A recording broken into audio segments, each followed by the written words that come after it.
Hey everyone, welcome back to Bear's Workshop. We are back at Lucid Motors for our fourth flyover at Lucid, but our first flyover outside the perimeter of Lucid.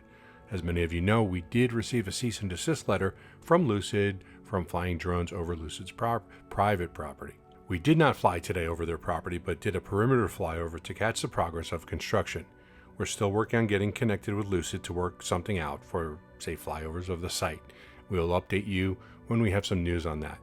Also, we are doing a live interview with Warren Redlick on his channel tomorrow, Monday, June the 7th at 1 p.m. West Coast time, 9 p.m. London time.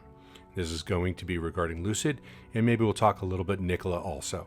Our last visit was 7 days ago, and right now we're just seeing more grading done and more earth materials being brought in. We can see the irrigation lines have been connected in the areas to help saturate the dirt below.